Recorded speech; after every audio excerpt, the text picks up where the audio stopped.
and seconded by Councillor Yake.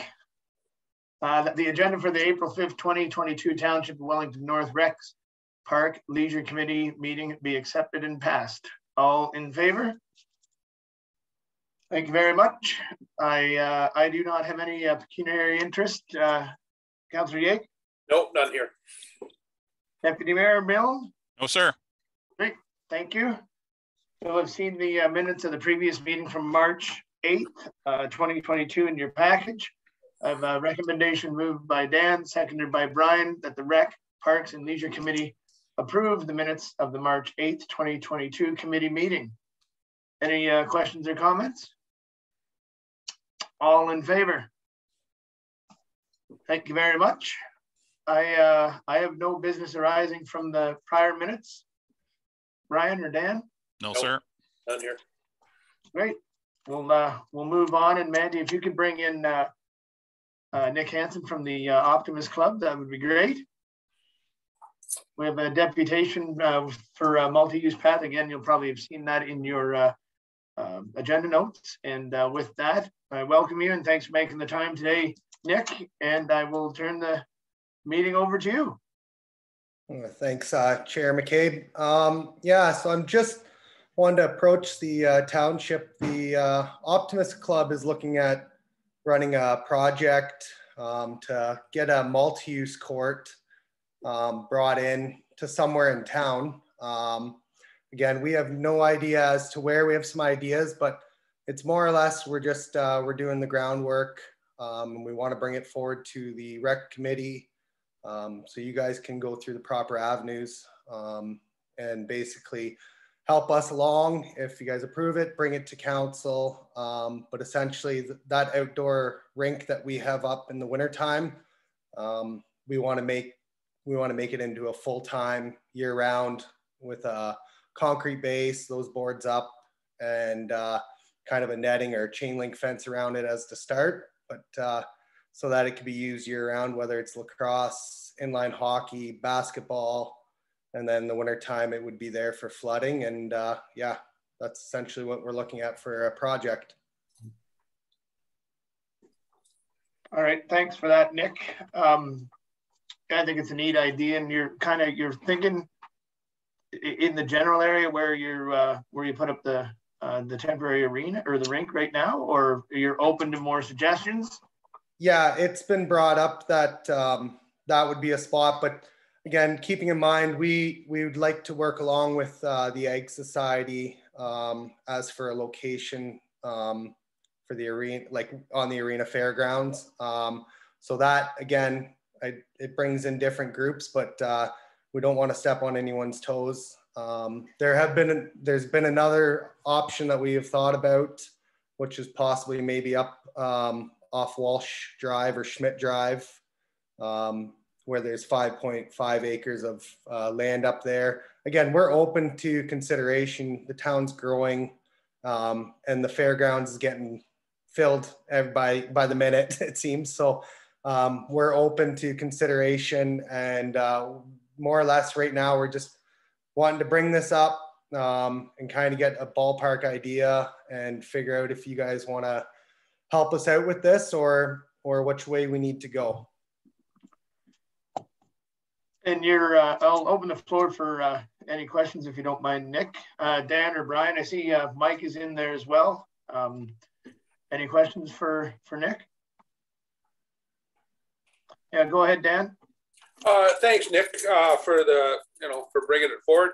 I think it's always a good conversation to get, if there's interest in from the Optimist Club to get this going.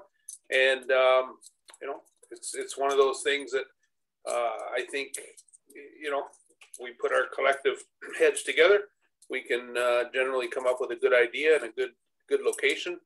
The wheels of government often turn very slow, but I think we can, again, by putting our heads together and working together, we should be able to maybe come up with something that works.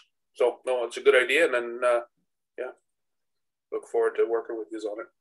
Thanks, Councillor. Thanks, Dan. Go ahead, Deputy Mayor. Thanks, Steve, and thank you, Nick, for bringing this forward. Is the current pad or whatever, the multi-use pad or whatever it's called down there, is it actually will it sustain artificial ice? Like, is it cooled or is it just natural ice? Okay, so yeah, the pad that we have right now, it's outside, kind of where the Arthur Ag Society runs their barrel racing and whatnot. So it's a sand bed. Oh, okay. And it's not at all. We put the boards up in the fall and we take them down in the spring, and they kind of go to the back of the property. Our club purchased those boards 10 or 15 years ago from, I think it was the auditorium, like the Kitchener Odd, when they had the Mem Cup come in. We stepped up and purchased them so that we could have these boards set up every year. So, and when the Arthur Arena was reconstructed, we actually, the floor and the boards, we got a hold of HBI Construction, and we were able to save or salvage some of the boards and glass from them to help fill in the certain areas and maybe rebuild some of the boards. So we've got all the salvaged stuff and we've got the basis of it. Yeah. So it's just a natural ice surface. That's right. Right. Any consideration given to making it an all season, or not all season, but artificial ice, like running some pipes out there or running an ice plant to it or something of that nature? Yeah, no.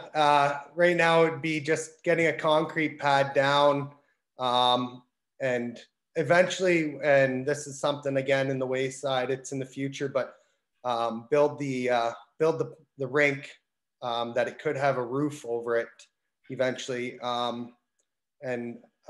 Mike might be able to, I'm trying to think, where is it over by Listowel that has a very beautiful outdoor? Atwood has a very beautiful, if you ever get a chance, check out their outdoor pad. It's got a roof and whatnot. And again, this is just beginning stages. It's more or less, let's get if it goes, but let's get a concrete pad down, put the boards up and get some use out of it off the start. And then if we see, that a roof is good and we can get the fundraising for it, then we move, that would be maybe a phase 2. But for now, It's basketball nets, let the kids play some hockey or inline or lacrosse. And then in the wintertime, we'd flood it. And obviously a roof over it would prolong the length of time that the ice would stay in it, because it wouldn't be in the direct sun. So right. Now, the reason I ask is that Owen Sound has, of course, a pad up in there, Harrison Park, that it has artificial ice on it. There's no roof on it. And the chair of the recreation committee up there goes up and shovels all the snow off. So I'm sure Steve would do the same thing here if we didn't put a roof on it. Thanks, Brian. Always happy to help, of course. That's what I'm here for, buddy. We're open to ideas. Thanks for that, guys. Are you thinking, Nick, that it would be about approximately the same size as the temporary rink is, like that was just up, or that is still up? Yeah, it'd be fairly close. I think that's 50 by 100 along those lines. We wouldn't want it much bigger. I don't know if you've seen, but when it snows out there, it's a lot of area to cover and get cleaned off. But again, we're more or less kind of the same size. We need to have it somewhere near a water source. Obviously, again, with the arena, there's the lights there, and the arena, we've pulled the water out of the Zamboni room. So that's more or less some of the requirements we need, is that, easily accessible water and hydro. So.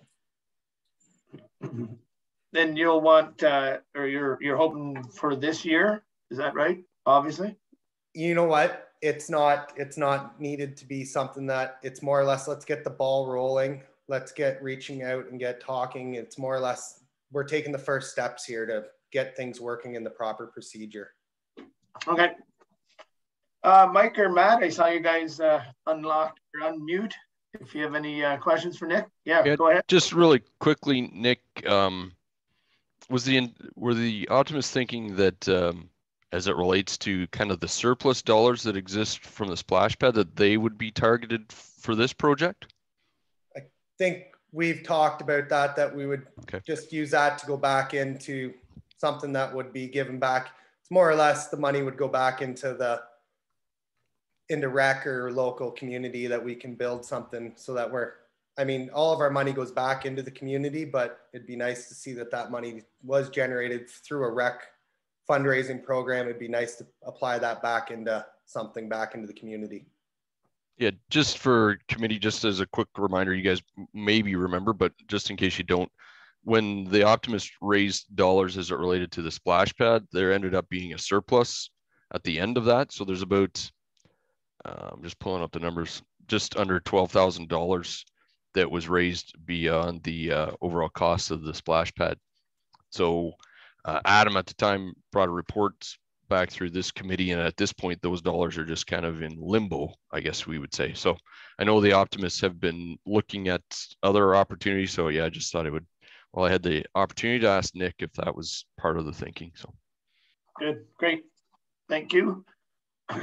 Matt, you had your hand up as well. Yeah, through you, Chair McCabe, and probably to Nick, do you envision it being like the I guess all-purpose pad in Salem, kind of? Which Salem, like it's Wellington 7 and the road to Waterloo, like that kind of thing? Yeah, yeah, thanks, Matt. Yeah, that would be that outdoor private pad, the ball hockey pad. Yeah, something along those lines, or actually in Alma, we call it the Alma Dome, but Alma has their own outdoor rink with chain link fence around it. Yeah, we could aim for Atwood. We could aim for, I think Aberfoyle has a beautiful one too. The site is wherever you want to, or what the fundraising is, but I think to start with, it'd be something along the lines of the boards are up, a cement pad, kind of some chain link fence around the outside with basketball nets, maybe at one end, or maybe half court. And then there'll be nets there year round. And then kids can decide whether they want to play inline or ball hockey on shoes, or play lacrosse or basketball. So it's like very, very inclusive project that, anyone can use it, wheelchair or able legs. It's very inclusive project, and that's what we want to look forward to. Great, thank you for that. Alrighty. Any more questions for Optimist Nick, or Optimist Hansen? Sorry. That's all right. I don't have any now, but what do you see as the next time line for this, Nick? Where do you want us to go with you?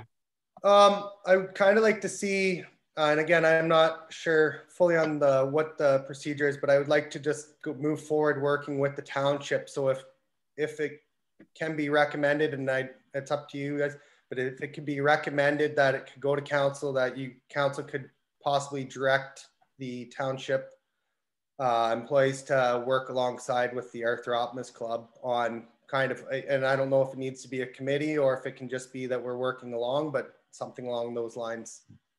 Right, kind of similar to the splash pad. Yeah. Yeah, go ahead, Brian. Well, I was just going to suggest, would it be fair to ask Matt to come back with a report on, what this might look like and what it might cost and that kind of thing? Water, hydro, like I think everybody knows what we want it to be, but how do we get that there? That's all. Would that be fair or not? Yep, I'm open to a recommendation for similar to that. Well, if that's what you'd like, Mr. Chair, I'll make a motion that we ask staff to bring back a report to this committee as to what the parameters of the project might look like, and potential costs, that kind of thing. In consultation with the Arthur Optimist Club. Yeah, of course, alongside them for sure. I have not sharing my screen, but Mike, you didn't happen to type that down, did you? I think he knows what I mean. Yeah, I think there's a recommendation for us for staff to bring a report back to the next RPL meeting, laying out cost, size, and working with the Optimists in Arthur for the next steps. Does that sound about right?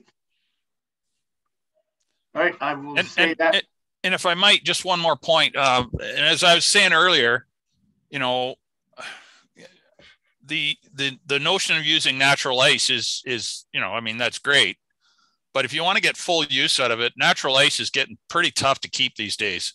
You know, with climate change and all the rest of it. You know, is there an option for an artificial ice surface there?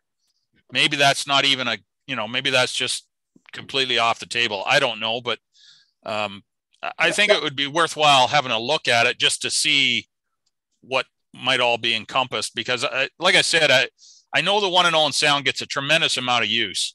And, you know, if you're going to have ice there, you might as well have good ice. So, you know, I don't know if there's any interest in that or not, but I think it's worth maybe part of the staff report. Yeah, exactly. For the Owen Sound artificial ice and taking it from there. I mean, you wouldn't need the Zamboni and you wouldn't need water out that way at all. You'd only need electricity. And like you said, it'd be last probably a bit longer as well. I don't know what the maintenance of that is, and I don't know if you can play basketball on it or inline on it or not. That I don't know. And maybe that's something that we can figure out through a staff report as well.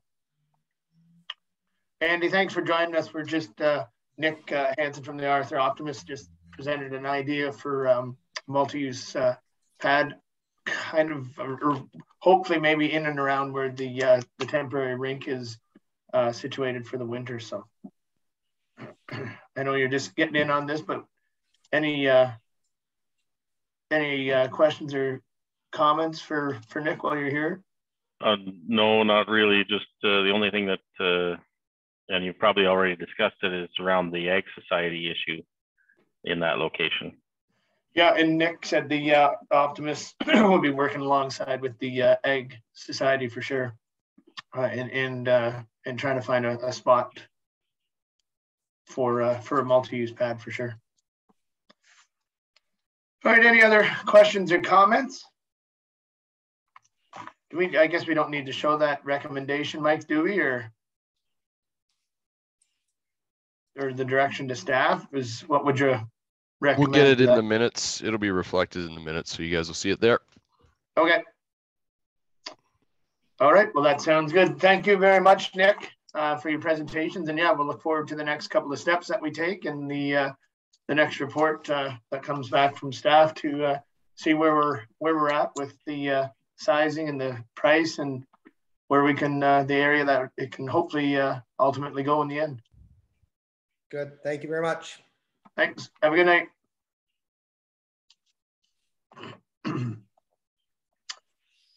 All right, moving on.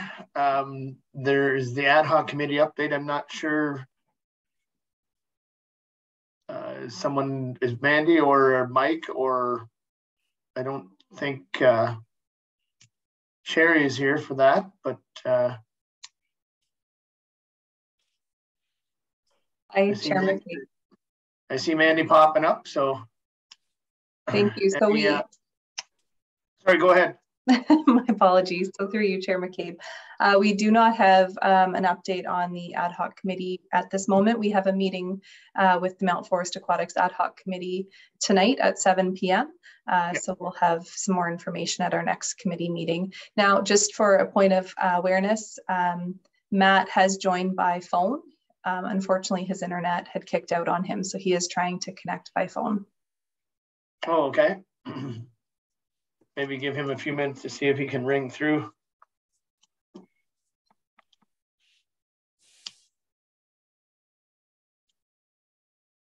That's not his phone number at the bottom there, the 509 one. Oh, no, there he is.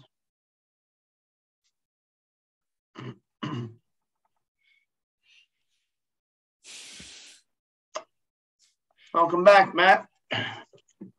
Thanks. Sorry, Chair McCabe. No worries at all. Just compounds the need for good internet. No, we're just seeing if there was any ad hoc committee updates, and I know there's a meeting at 7 o'clock tonight. I don't have any updates from it. I won't be able to make that meeting tonight, though, unfortunately. So I don't know if you had any quick words on it at all, Matt, or not. Yeah, no, I think it's still just around the public consultation that's out for the conceptual designs. And I think hopefully we're working towards kind of, you know, what that committee is working. I think we might have lost Matt again, so we'll hope he's back again. All right, I don't think there's too much of an update from him, so we'll thank him for that, and we will move on to the reports. The Campbell Devore Playground. We have Steve Van Meer, CCPI, President of Park and Water LTD. Thank you for joining us, Steve. And I have a recommendation moved by Brian and seconded by Dan that the Rec, Parks and Leisure Committee receive for information the presentation on the Mount Forest Campbell Devore Playground from Steve Van Meer, President of Park and Water LTD. And I don't know if Matt's still with us, but I will pass it over to you, Steve, for your presentation. And thank you and welcome, and thanks for joining us this afternoon. All right. Well, I definitely appreciate the invitation for this afternoon and a chance to talk to the committee about the new project at Campbell Devore. Very excited to be working with the municipality again. I think it's a great project, and hopefully we're not going to meet, but we're going to exceed all the expectations that have put forth to us. So I guess maybe the first place to start is to give you a little bit of an overview of our design philosophy and really what we were trying to accomplish by putting the project together. Now, does everybody have? Do you all have a copy of the rendering in front of you, or would you like me to share my screen? What's the best way to do this? You can share your screen. We all it was all in with the agenda, but it's. All right. Can you guys see the design that just came up, the 2D? Yep. Okay, perfect. All right. So what I'm going to do is I'm going to walk you through the project. I've got a 2D isometric here that I'm going to show you. And then I'm going to take you over to some renderings just to kind of give you a little bit better idea of scope and scale of the project. So something that was really important to us when we designed the project was to really try to tie into the requests that were set out in the RFP. And I got to say thank you, because I see a lot of these come across my desk, and whoever's putting together your guys' RFPs, they're very clear, they're very concise, they're very easy to understand, and you really give us an idea of what you're looking for. What makes our job so much easier when we're trying to design. So thank you for that. The whole idea behind the project was really to create a space that's not only compliant to the current CSA standard, so it's going to be compliant to the Z614-20 standard, but most importantly, it's compliant to AODA, and it takes us beyond compliance of AODA and really tries to create a space that's inclusive for all. So we want to create a play environment that is for all ages, all users, all abilities, and a couple of things that we've brought into the mix to make that happen, and a safe and enjoyable environment for all the users. The first thing you'll notice is that we've got some different areas that we've created, and these areas are created based on individual age groups. So if you take a look at the top of the 2D, and I don't know, can you see my mouse hand moving around on there? All right, the area that we've got up there, that little structure you see on the top right, that is the junior unit, and that would typically be geared for ages 18 months to 5 years of age. And through this, we wanted to create an opportunity for looping patterns. So when we're designing for children of that age group, a lot of what we're doing is up the stairs and down the slide. So we want to create the opportunity for them to begin to explore the play environment and start to get used to basically how their body moves and the cause and effect. With all of the equipment that we've put in, we want to make sure that we've got graduated levels of challenge. That's something that's very important. We want to have a beginning, an intermediate, and an advanced opportunity for all the children. And then we know that not all children are going to develop at the same speed. So we've geared it for ages 18 to 5, but that doesn't mean that, you know, as a child begins to develop and explore, that they can't move out into the various other aspects of the site as well. So this particular junior unit, we've got some great opportunity through transfer for the little ones or those with mobility issues to basically to enter onto the little structure. We've got a sliding and climbing opportunities. We've got the ability for a lot of social, creative, and imaginative play through a variety of different play panels, and some examples of those that I'll show you in the renderings in a couple of seconds here are some musical component as well as some collaborative panels. And then of course, as part of that, we've also got outside that play environment, we've got the ability for some social cozy corners where you can also utilize some different play panels to create some social, creative, and imaginative play in there as well. Now, if we take a look at what's off to the left of that, I've included what we call our Verve Climber, and this is a unique component in that what it does is it allows for the opportunity for cause and effect. So climbing, children to be able to get the idea of grasp and placement as they move from the ground level accessible route up onto the equipment. There's also an opportunity for break aiding or hanging, so we can create that upper body strength. But more importantly, one of the things that we tend to forget about when we're designing our play spaces is the opportunity for older children to be able to come in and perch. We want them to have a social space where you can have a group of young men or young women that can just sit up there and basically converse and communicate. They still want to be part of the play environment, but once you hit that 11, 12, 13-year-old range, it's just not necessarily as cool to be hanging out with the smaller children anymore. So we want to take that into account. Now, as we go through the site and trying to create more of an amusement style flow of play, we get into the junior structure. In the junior structure, once again, accessible by transfer. We've got a great mix of ground level accessible. We've got components up on the elevated accessible route. So beyond AOD compliance and Annex H. And once again, really focusing on the opportunity for graduated levels of challenge. We want the user to be comfortable, but we also want them to be able to challenge themselves and create something that's going to be vibrant, and it's going to be exciting for them as they continue to grow. Off to the right of the structure, we do have a spinning component. Spinning is really important when we're designing our play spaces.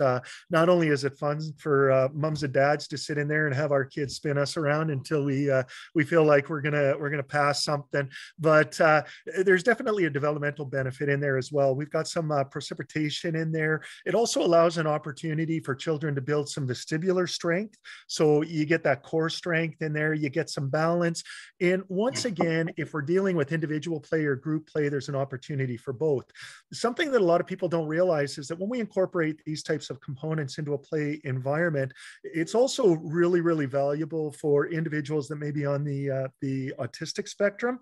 And a great example of that is, depending on the severity, when you have a child with severe autism, when they're standing still, it's like the world is spinning, but when they start to spin, it's like the world settles out. So it becomes very calming for them, and it allows them basically to kind of have that opportunity to be in the play environment with the other children, but off to the side. So kind of creates that safe, cozy corner. And then once we work through that, we bring ourselves down, of course, to the swings, which is a playground staple. We've got the ability for 4 individuals to use this at the same time. And for this particular design, I've incorporated 2 belt seats. I've got 1 tot seat for our little guys, and then I've got an accessible seat in there as well. Once again, the accessible seat can be used for individuals who may need that lateral trunk support in the swinging environment, but it can also be used by the average child as well. So it really becomes something that's all ages, all users. The overall site itself is very similar to what I was able to create for the Arthur Optimus's project last season. And we've basically got the ability to have a secure area that's been bordered. So that's going to maintain the engineered wood fiber within that footprint, hopefully stop it from spreading to the outside edges. And based on the recommendation that came through in the RFP, we've actually created 3 access points into this site. So we've got wheelchair access coming in from the junior, the senior, as well as the swing area. And I like the thought process behind that, because really what we do is we allow multiple points of entrance and egress without having to worry about children, necessarily maybe going into a line of play that they may not be comfortable with, the 2-fro on a swing, for example, or, the possibility that they might be taken out by somebody that's coming down a slide or a climber. So a great opportunity for entrance egress in an amusement style flow of play. Now, when we take a look at the overall play component, we're well over 40 components, which is fantastic.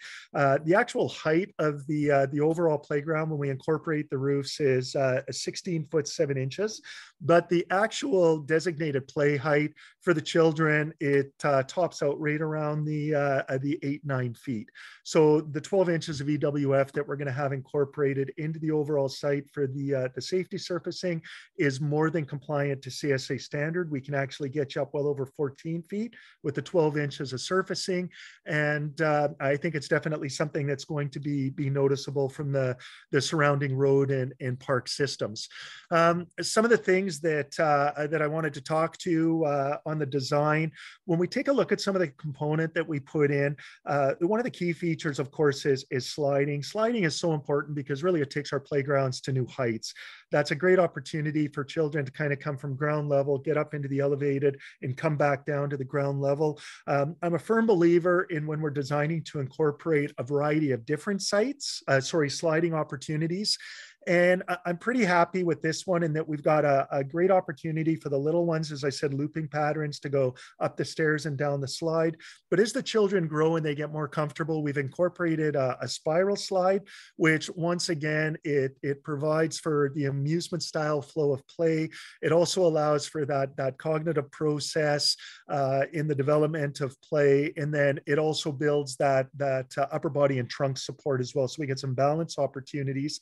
And something else that we've included on the senior unit is also our luge slide. That's a double slide. So that gives the opportunity for collaborative play. We want children to be able to play by themselves, but if they want to race mom, dad, a friend, grandma, grandpa down the slide, they're going to have that opportunity as well, because we've actually got 2 separate bedways. And something that's a little bit unique with this product line is that there's a lot of tactile that's involved as well. So when the children are coming down the slide, they're having the experience of that uncontrolled motion coming back towards the ground. But when they put their hand on the bedway, they're also going to feel some variation in the actual rotor mold as well. So it creates that other sensory opportunity. Another thing that we've incorporated on this design is our tactics tangle. This is a great opportunity for play. It's on the senior structure. We have a swift glider that comes off of the side, but we use a variety of different materials and shapes to kind of give a layering opportunity to the overall aesthetic. But it also provides some endless climbing opportunity, traversing and balancing opportunities for the children as well. So really taking a look at that graduated level of challenge. And when you take a look at the picture I'm showing you on the bottom left here, this is an example of that swift glider. So I don't know if you remember, I'm dating myself a little bit here, but when I was a kid, we used to have the banister rails on the playground, and it was basically 2 bars that came off of a deck, and you would straddle it with your arms and your armpits, and your legs would go over, and you'd basically slide down. The Swift Glider is it's the modern day version of an old school play activity, compliant to current CSA. Can be used basically to work your way down from the elevated accessible route, but there's also opportunity for children to shimmy their way up as well. So you've got the opportunity basically to use it in a variety of different fashions. And then of course, something that I think is so important on all of our playgrounds is the opportunity for brachiating or upper body development. I go to a lot of playgrounds. They don't have these types of components, and it's a shame because there's not a lot of opportunity out there for children to basically build that upper body strength. So we want to create that. What I like about the overhead climber in this particular application is that it's not straight, it's not linear. It's actually got a natural curve to it, or an unnatural curve, depending on how you want to think about it. But what that does is that provides once again, that collaborative play where you can have somebody going on the outside and somebody going on the inside of the curve. It also provides a little bit more challenge as well. So those are things that, we do take a look at when we're designing not only the overall play space, but when the manufacturers are taking a look at creating new equipment as well. With the equipment that's in place, I mentioned an opportunity for a lot of play panel opportunity. And play panels have come a long ways in the last 5-10 years. A lot more opportunity for social, creative, imaginative play, but also collaborative and the ability to develop fine motor skills through the play opportunities as well. So we're going to take a look at that. So that kind of gives you an overall idea of the layout and how it's going to look if we were flying over top. What I'm going to show you now are some of the renderings that have come across. So as you can see from the overall site, there is a lot of equipment that's been basically packed into a little over 2,900 square feet. We definitely wanted to maintain that amusement style flow of play. And the idea behind that is having a lot of entrance and a lot of egress, whether it's an individual that just wants to try a particular component, or if we're going to deal with children that want to incorporate, grounders and sand tag. Some of the games we played when we were children, they still play those today. So we want to incorporate those. Kids are a little more adventurous. We used to play sand tag. Now I've watched kids play it and they actually close their eyes or they'll blindfold each other and it becomes like this elevated version of Marco Polo. So it's really interesting to watch how children have kind of evolved and elevated the play experience over the year. Gives you a much better idea of how we're transitioning into the overall site. As you can see from the end you're looking at, we've got a couple of play panels down by the junior unit. We've got a shapes panel. And then on the other one, on the other side, I believe, and I can't see it in here, but I believe that's a collaborative game panel that I've got over there. But more importantly, on the structure, we've also got a lot of variety and play on there as well. We've got the chimes, we've got a Braille panel. So, we're taking a look at that educational component. The color schemes that we're dealing with when we're talking this particular design were to try to tie into the, the town colors, which are more of a dark green and a yellow. But the really nice thing with the color is that it's overly subjective. You can really change the look of a playground by changing colors. And I took it upon myself to produce another rendering because I just wanted to see by changing the color of green how it would look. And I'd like to take a second to show you that as well. When we take a look at the overall structure and you take a look at the variety of play that's there, you'll notice that I've also tried to incorporate different types of play and activity between the individual components.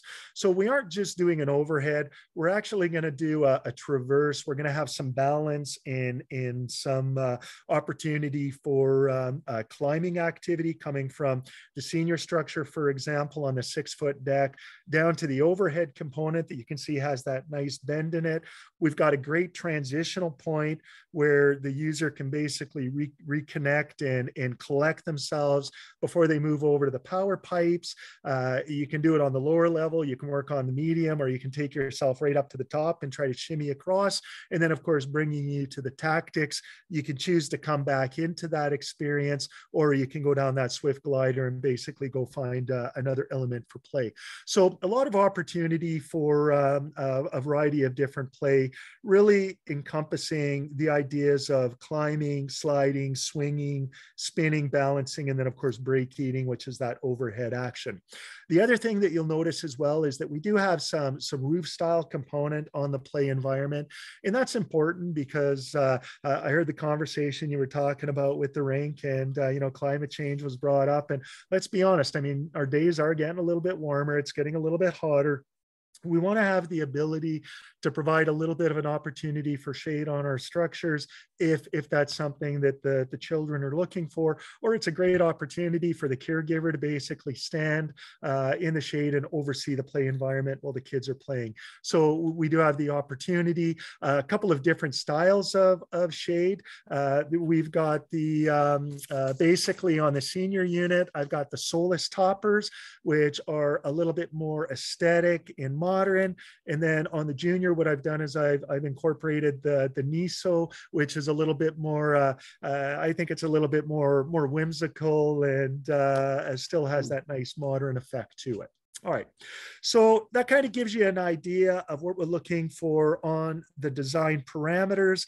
It basically really wanted to incorporate those 6 key elements of play that I just mentioned that I think are intrinsic to the healthy development of children through play, and hopefully trying to create something that's going to not only stand the test of time and provide 20, 25, 30 years of longevity for the municipality, but also create enough engagement for the children that they're going to want want to come back to this site time and time again with their parents, and not only from the municipality of Mount Forest, but hopefully from some of the other surrounding communities as well. We're really hoping that it's going to help become a destination site for the township. So that's basically what we were able to put together for the group. Do you guys have any questions or comments on that? I'd love to hear your feedback. Well, thank you very, very much for that, Steve. I know the agenda package that we had was good, but to hear everything explained so professionally by you, and the excitement in your voice with this information is makes me wish I was young again and could actually use them and not be sore the next day after. And they've come a long way since the mirrored slides that would just literally burn the skin clean off when I was young. But no, thank you very much for this. It just looks amazing. And yeah, the color, just even the slight changes in the colors can really change the overall appearance and I guess approachness of it as well. So I will open the floor up for the committee to ask any questions of Steve while we've got him here.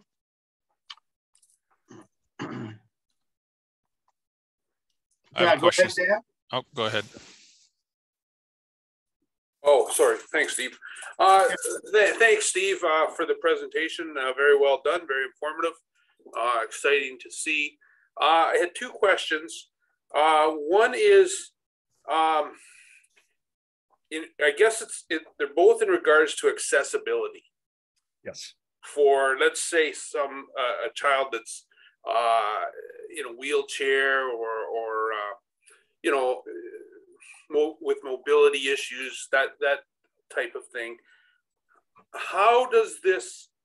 I guess the pictures that we see don't show any of that type of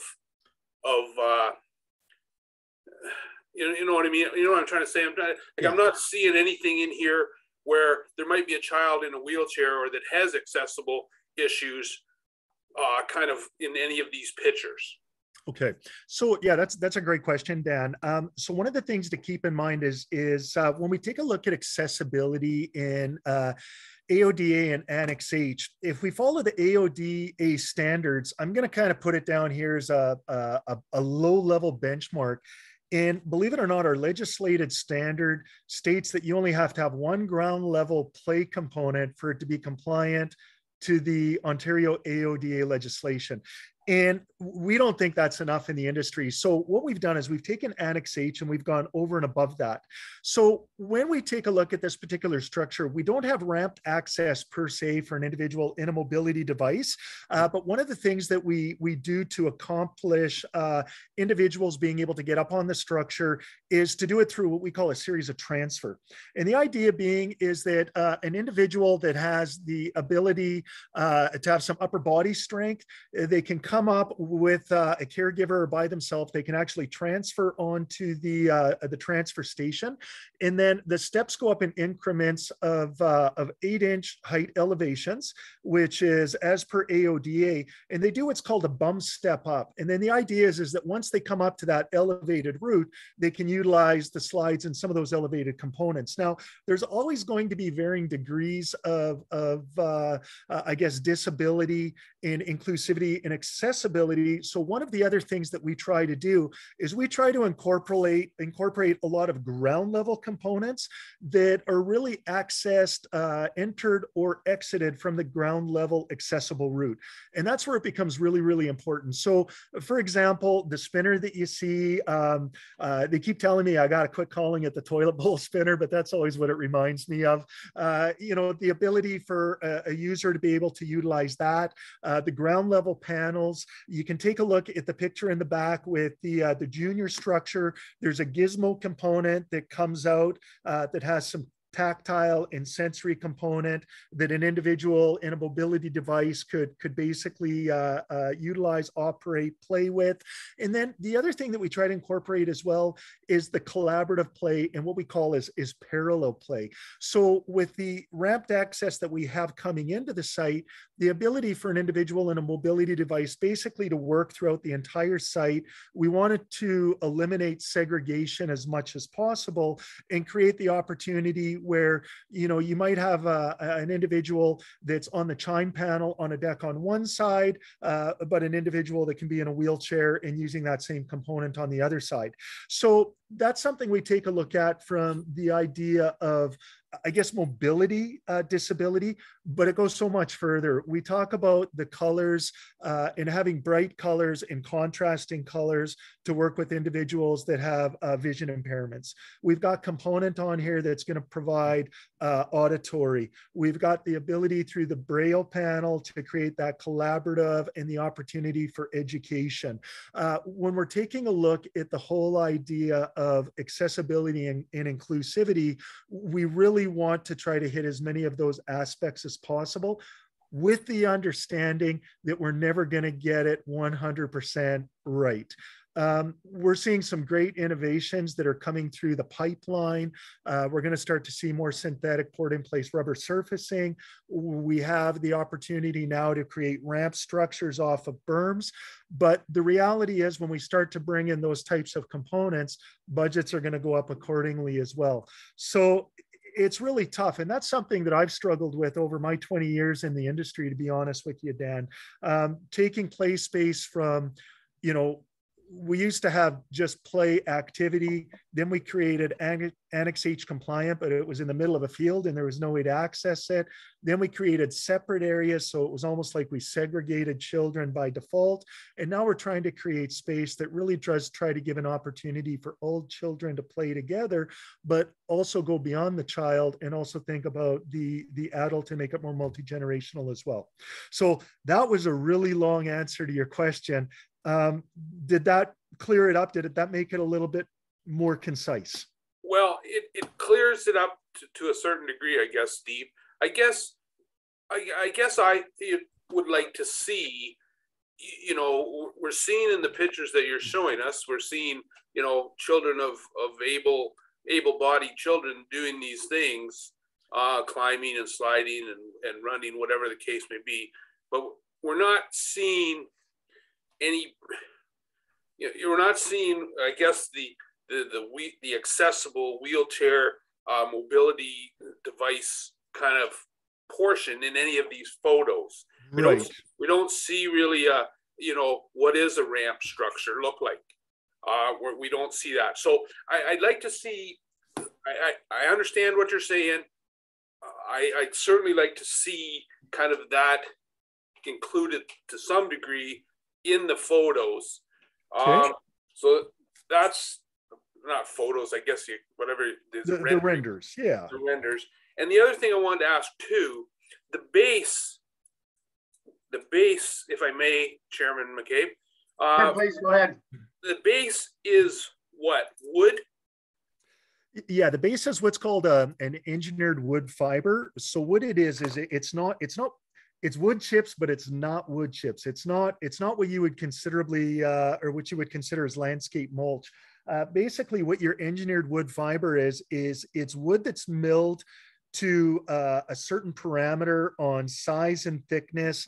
They remove a lot of the other organics, you remove the dust and the dirt. And the idea is that over time, what happens is your engineered wood fiber actually creates a mat. And the idea with that is that when we take a look at the CSA Annex H recommendations, is it provides the opportunity for mobility devices to come onto it. Now, I'm going to throw a little bit of a caveat on there, because while it is accessible and it's considerably much better than sand, or it's better than pea gravel, the problem with your engineered wood fiber is, imagine you're walking along, or you're a child, you're running, and you turn real quick and your foot kind of kicks out and you create a little bit of a divot in that engineered wood fiber. Well, what happens is then you get a little bit of a depression in there, and that might be enough of a depression that it's not going to allow a user in a wheelchair to basically maneuver across that.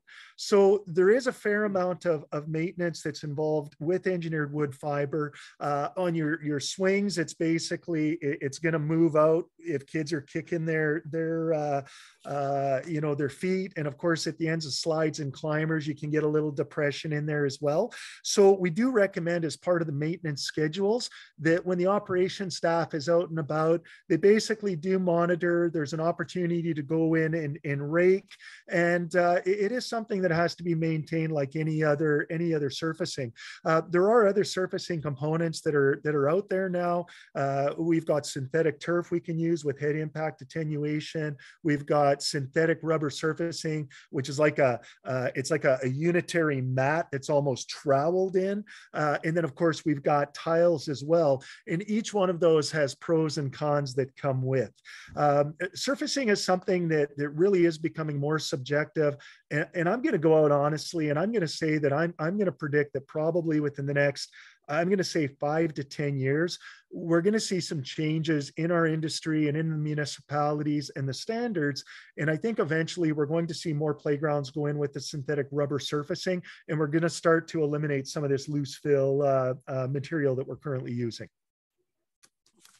Okay, and I just wanted to clarify that question. It's because my concern is if someone is in a, if someone is in a wheelchair, and let's say a child or anybody that was using that, trying to maneuver a wheelchair on their own in there, or some sort of a device to help people get around, even if it was crutches or a walker of some sort, how would that stand up, and how would they be able to do it? So you have explained it, but it's a concern when we're at this point, we're putting in new, such a, we hope, when we know it's going to be a wonderful facility, but I think there's still some questions that need to be. Yeah, there is everybody kind of familiar engineered wood, fiber, and poured in place rubber surfacing?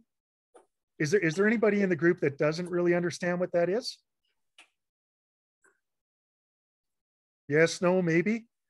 All right, I'm not leaving. I'm just leaving my chair for 1 sec. Give me 1 sec, guys. I'm gonna grab something.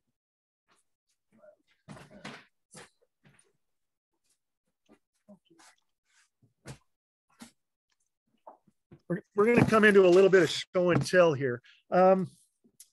So when we're dealing with wood chips, has anybody been out to see the project out in Arthur, the Optimus' playground? Yep. Okay, so that's engineered wood fiber. Basically, that's wood carpet, and as you can see, really what it is it's wood chips that's basically milled very, very fine. Now, when I'm talking about synthetic rubber, I'll probably grab the ugliest color I could. I'm going to get something a little bit nicer. It's something that's more like this.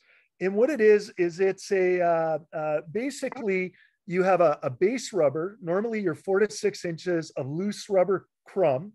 So it's got a little bit of urethane binder just to give it a little bit of cohesion. And then you do what's called a top coat. And this here is an example of the top coat. We've got various different colors. You can go black, you can go a bunch of different crazy designs. And this is a solid surface that basically allows a mobility device to just roll over top of it. You can also go with what we use, which is a shredded rubber. So this is actually rubber. It looks like wood, but it's held together with an aliphatic urethane binder. And what that does, once again, is that basically creates a surfacing that's going to give you that head impact attenuation. So it's fully compliant to CSA, but you aren't going to have those mobility issues. Now, when we take a look at the surfacing on our playgrounds and overall designs in our budget, right now, what we're looking at in the industry for poured in place surfacing is anywhere from about $17, $18 to about $22 a square foot for tile and synthetic rubber. And your engineered wood fiber is about 10% of that cost. So we've got some great opportunities where we can bring a lot more inclusivity into these sites. And down in the States with ADA, this has been mandated now for almost 10 years. All of their sites down there have to basically have some type of unitary hard bonded surface, they aren't even really allowed to use some of these loose fills that we're using here in Canada currently. So it kind of gives you a different idea of the surfacing, the applications. We can do it all. It's all available in the Ontario market. At the end of the day, really what it boils down to is cost. Now, interestingly enough, the city of Brampton is starting to use more synthetic rubber surfacing in all of their playgrounds.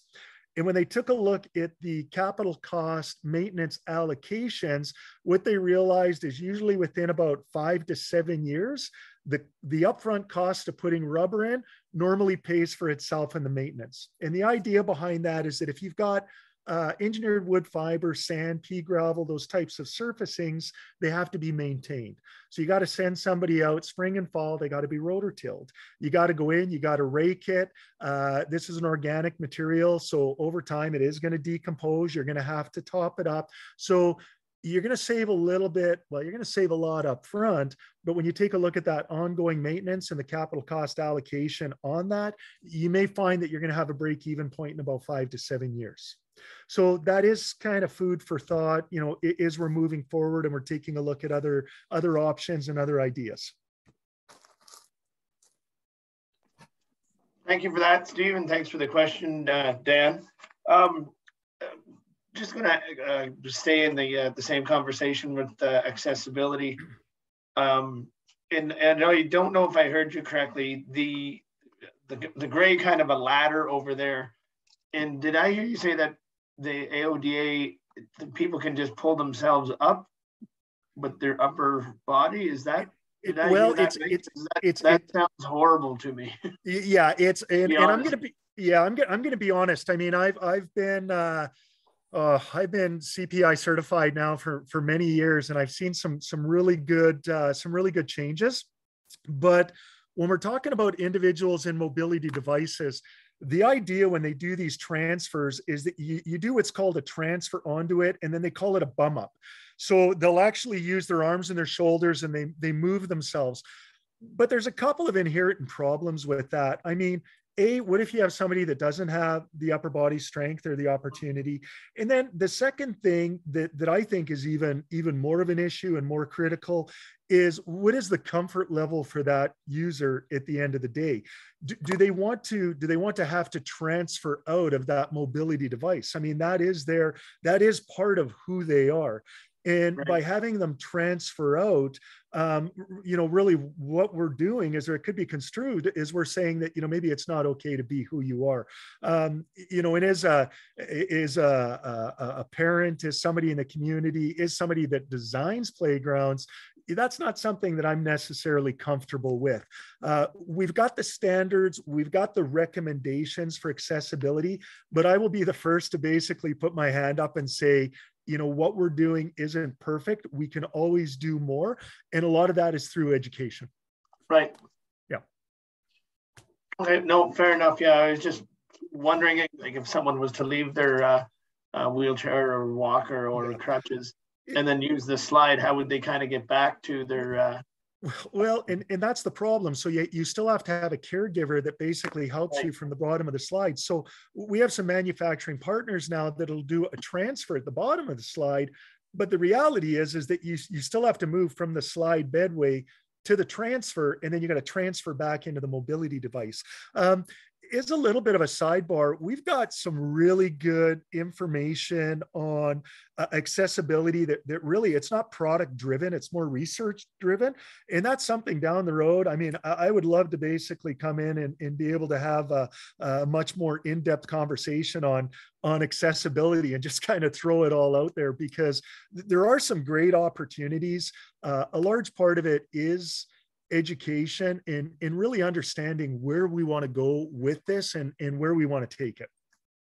Yep, that would be fantastic. All the research and education, I mean, I don't know everything there is to know about the AODA, of course, and I want to make, and I think Dan and anyone will echo this, is you want to make it as inclusive and as accessible as possible. And it seems like you've done very well doing that as well, Steve. Yeah. We do our best. I'm the first to admit it's not perfect.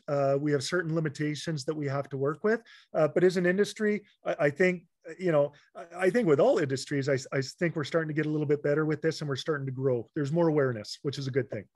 Yeah, for sure, for sure. Okay. Any other questions for Steve while he's here? No. Okay, perfect. So the only other thing that I would like to show you guys really quickly, and I got to see if I just want to show you how color can kind of change the overall view of a playground.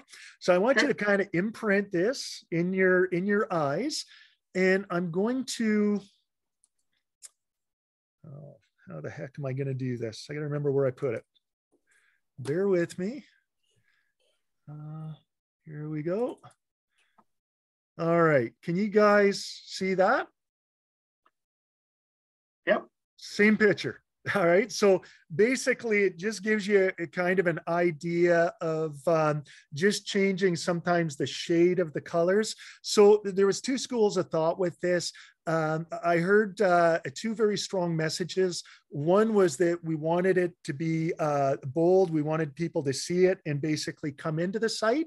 The other is we wanted to maintain the town colors, which was the predominantly the green and the yellow. So I threw some other color in there to mix it up. But what I did on this one was I took just a lighter shade of green as opposed to the darker green, just to show that you can kind of get that little bit of a pop. So don't be scared to play around with the colors a little bit. We haven't actually put this into manufacturing yet, so we still got some opportunity.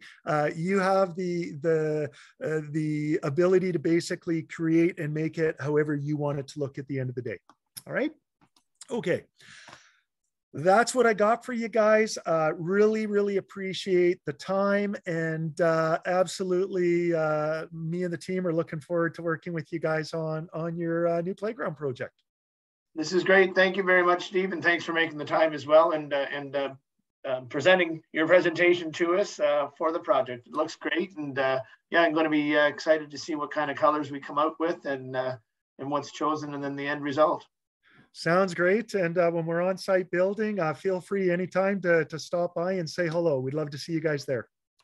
What, speaking of that, what's the timelines for starting and completion? So right now we're looking pretty good. Burke, they did a smart one. They went out and pre-purchased a whole bunch of steel and a whole bunch of plastic. So our supply chains right now, we're currently sitting at about 8 weeks for manufacture. I figure by the end of May we could be looking at closer to 9 to 10 weeks. But what we're shooting for on your project is if we can get everything kind of wrapped up in the next week here, I figure we'll be ready to break ground middle of June. Oh, wow. Okay. Yeah. So we've got an opportunity to get in here in the middle of June, and I figure we're probably looking at about, with the amount of site work we've got, we're probably about 2 weeks start to finish with the inspections, weather dependent. But yeah, by end of June, we're hoping to have everything in place and open for the kids. Fantastic. Looking forward to it, and yeah, I'll have to drop by. That sounds great. We'd love to see you there. So, all right, I will I'll stop sharing my screen. And if we have no other questions, I'll leave the room and let you guys continue on with the rest of your meeting. Any other questions for Steve while we've got him here? Yeah, go ahead, Matt. Yeah, I would just share through you, Chair McCabe, that the project with Steve was awarded at the previous council. So thanks to Steve just showing options. And I think this committee will have to make a decision as it relates to probably the two color options presented is kind of what I think. And as it relates to, sorry, I'm going on, but as it relates to Member Yake, I think the project will be very similar to the project in Arthur. And Steve, correct me if I'm wrong, as it relates to an accessibility standard. And we got a inspection from a playground inspector. Like we met current guidelines as it relates to accessibility. Not to say we can always continually improve, but I think we did have a third-party inspection following the project in Arthur. So, you know, that meets a recognized standard as it relates to accessibility Campbell DeVere Park is going to be a big improvement with what Steve has proposed. Yeah. Operation costs related to wood versus fiber. I mean, we have a budget and I would like to stay with that budget. That means that we replace wood fiber in our parks more regularly than we ever had. And that might mean we're spending, the last 2 years, we spent $25,000 a year to replace wood fiber in a park. It would be easier from my standpoint if we just proceeded with kind of what was put forward in the RFP and what Steve put forward. And it's probably more a question about option 1 that I would call natural green and option 2 that I would call lime green. But there are people on the phone as it relates to that have different opinions about colors and what Mount Forest colors mean. But I think Steve, with the conceptualization that he provided, presented a really good idea of what that park's going to look like. And if you have any questions, I would visit the Optimistas Park in Arthur, because I think it's a pretty good park. Yep, it is nice. Thanks, Chair McCabe. And yeah, thank you for that, Matt. And yeah, it was a great project, and it does look fantastic, and it's well used as well. And it will be this summer for sure. That's great. Thank you once again, Steve, for joining us and taking the time to walk us through this. I think it does look great, and yeah, we'll probably get back to you with some colors, I guess.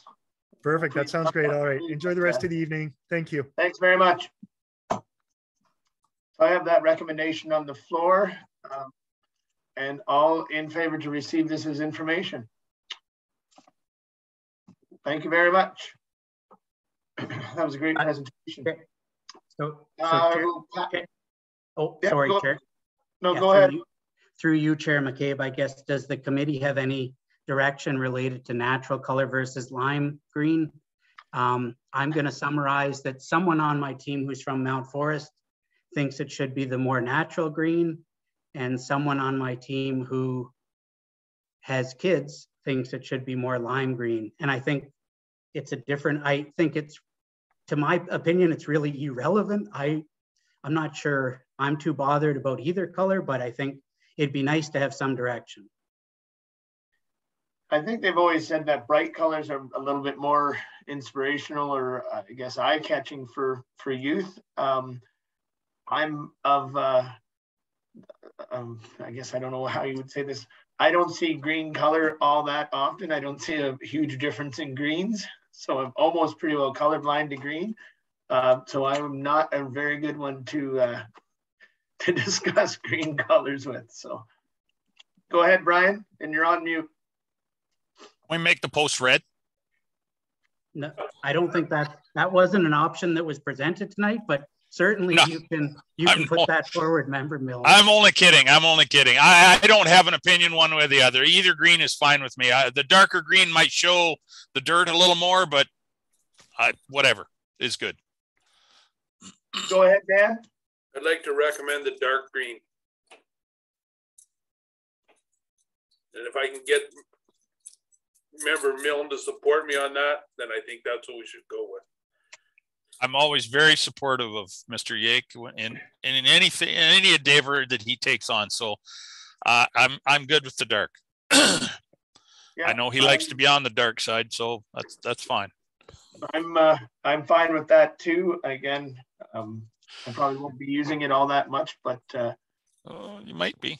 Yeah, I'm fine. I'm fine with the color. I think it's going to be used regardless of what color it is, and I hope it doesn't really affect it all that much. But go ahead, Matt. Yeah, I was just going to say, Chair McCabe, from a procedural standpoint, I would just say that the recommendation that's on the floor is to go with option 1, which I would call the natural green or the dark green. And I would ask you to get a mover and a seconder and vote on it. We will, it's not written, but we will put it in the minutes based on this conversation. I think we could probably just do a friendly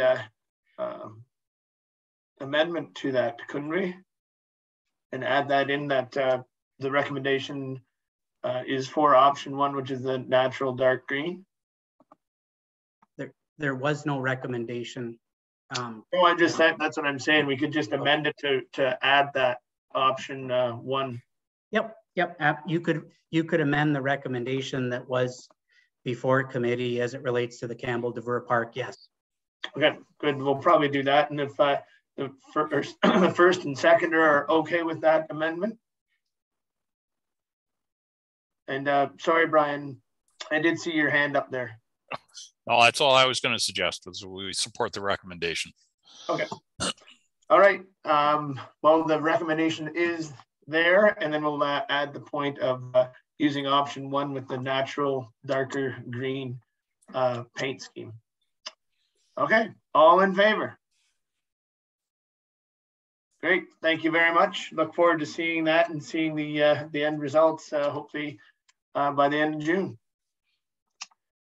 So I will pass it over to you again, Matt, with OPS 2022-004 with the recommendation, the Rec Administration Assistant recommendation that the Rec, Parks and Leisure Committee receive report RPL 2022-004 being a report on the Recreation Administrative Support position, and further that the committee recommend the Council of the Township of Wellington North endorse the Recreation Administration Assistant be regularly report to the Mount Forest and District Sports Complex as the primary place of work. So I will pass that, I will have that moved by Dan and seconded by Brian. And I will pass the floor over to you, Matt. Yep, thanks, Chair McCabe. My reason for writing this report is really for committee awareness, just that I'm proposing, I guess, a change to move the primary recreation administrator to the Mount Forest and District Sportsplex. I think there's a reason for that in relation to, in Kenilworth, we're getting full. I think there's some renovations that we're working through for the Mount Forest and District Sports Complex, but I also recognize that someone coming from Arthur, who previously could drive to Kenilworth to book recreational facilities, would have to drive to Mount Forest. I also think that we've made huge gains in the last 3 years for online booking, and I think that helps facilitate that. But I didn't want this group or any group hearing complaints that that's going to be more the norm. So I throw that out there just for a conversation. It has not happened at present, but I feel it's a good idea, and I feel that probably there's going to be more office space needed at the Mount Forest and District Sports Complex in the future.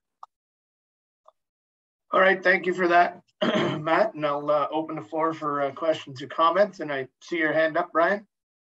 Oh, I guess my immediate reaction would be, is this not an operational thing? I mean, council hired this person.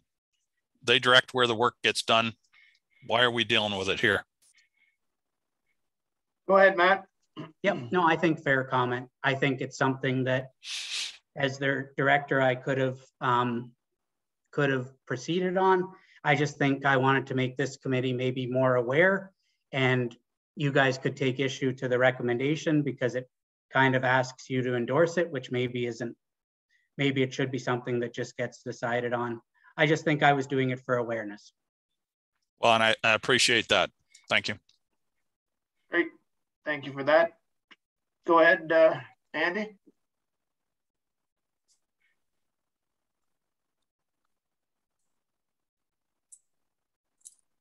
I thought he was going to, there we go. I'm not the only one with computer issues. No, this was the operator issue, not the computer. So. Go ahead, Andy. Just a question of, again, thanks for the information, but just wanted to more fully understand it. Now we endorsed some changes to the entry area, the foyer or whatever at the Mount Forest Sports Complex, with the intent being that this person would use that space as their primary location. I guess was my question, and I guess the follow up to is, is if someone is doing a booking, do we have the capability to accept payment at other locations? Go ahead, Matt. Yep, I would say we have the capability. through you, Chair McCabe, to accept payment at other locations. As it relates to, I think you're talking about the modernization fund, which provided some funding for the Mount Forest and District sports complex renovation, and there's work being done, and there's work being done for a front foyer, and there's work being done, I think, to design some of the upper leisure hall into office space. So this would fit right into that. Yeah, I'm not sure I'm comfortable saying that this position is going to sit at that location Monday to Friday, but that certainly will be an option with the designs that are being done.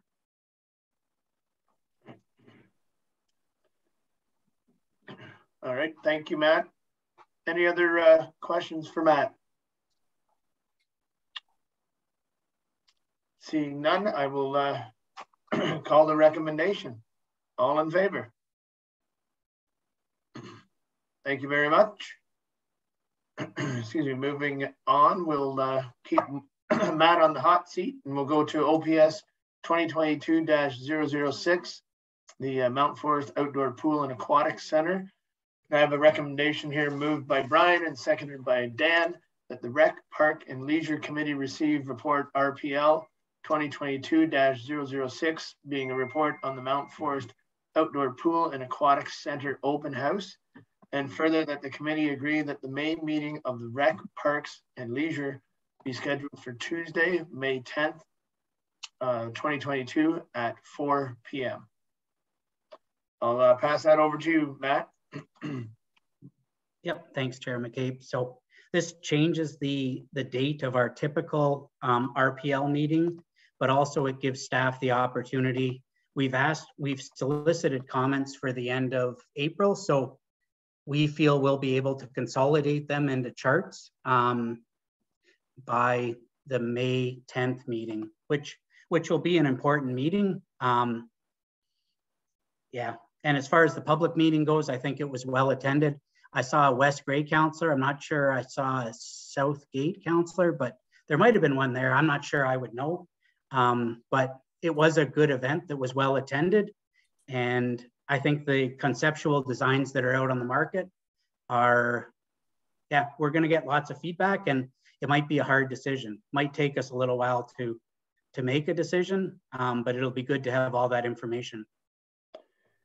Yeah, and I think that meeting did go well. I had kind of wished there would be a few more people out, but you know, that's up to people's level of safety and concern for their own health. So it was as good as we could imagine. And yeah, it was nice to see Councillor Steve from West Grey down to have a look at the concepts as well. Go ahead, Brian. Thank you, Steve. And given Matt's geographical location at home, I would think he'd be prescient of him to know who his councillors are, and just, you know, a stone's throw away. But nonetheless, I do apologize for not getting to that meeting. I had intended to go. I had great intentions, but you know, the highway to, you know, that place is paved with good intentions. So I will beg forgiveness, but I'm glad to see that there was some interest. But quite frankly, I wasn't surprised that there's not many out until you say you're going to do something. That's when the fan starts moving stuff generally. Yep, I agree with you, Brian. And yeah, this won't be the last one either. So I think it'll generate more attendance as we go further for sure. Any questions for Matt? Right. I have that recommendation on the floor. All in favor? Thank you very much. We'll move on to items for consideration, and I'll start with you, Mayor, at this time.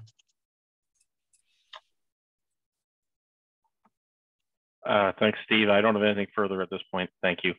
All right, we'll head a little bit northeast, and I'll go to Deputy Mayor Milne. Nope, I don't have anything. Thank you so much for the opportunity. And over to you, Councillor Yake. None here. I have none either, and so thank you for that. We'll go to the round table, and I believe We still have Mandy on board with us. Yep, there we go. And we'll take her two items, the summer day camp registration and the groundbreaking for the Brent Barnes Memorial Skate Park. So over to you, Mandy. And thank you, Chair McCabe.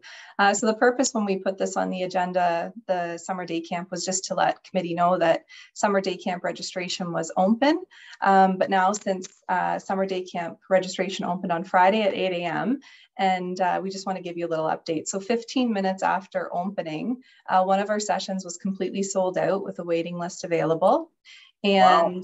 Yeah, fantastic. And as of today, so in total, we have 416 spaces available. And as of today, we only have 19 spaces remaining. So very excited about how well our community has taken up the day camp program. And we look forward to running that program this summer. Wow, those numbers are, the number and the speed at which they filled up are kudos, I think, to the program itself, Mandy, and thanks for that. And I think there's a great need for it. And I think parents and the children alike will love to get back out in person and into the summer camp. So thank you very much for that. Any questions for Mandy regarding the camp registration? Great, thank you, Mandy. You can keep going and we'll head on to the groundbreaking for the Brent Barnes Memorial Park Skate Park.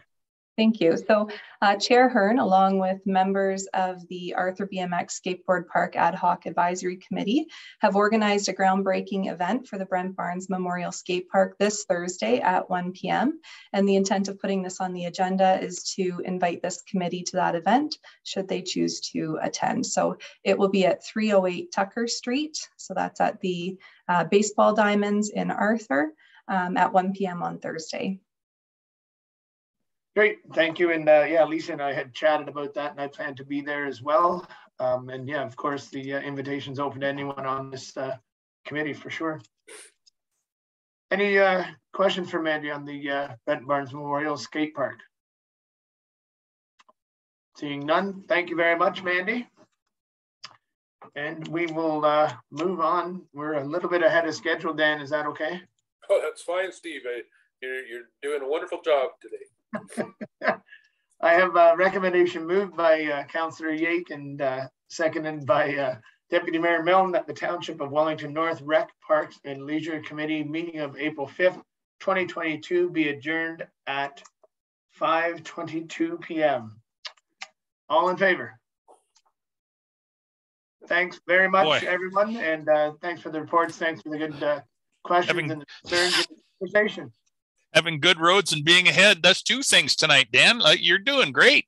We're moving forward over here, right? Very progressive, yeah.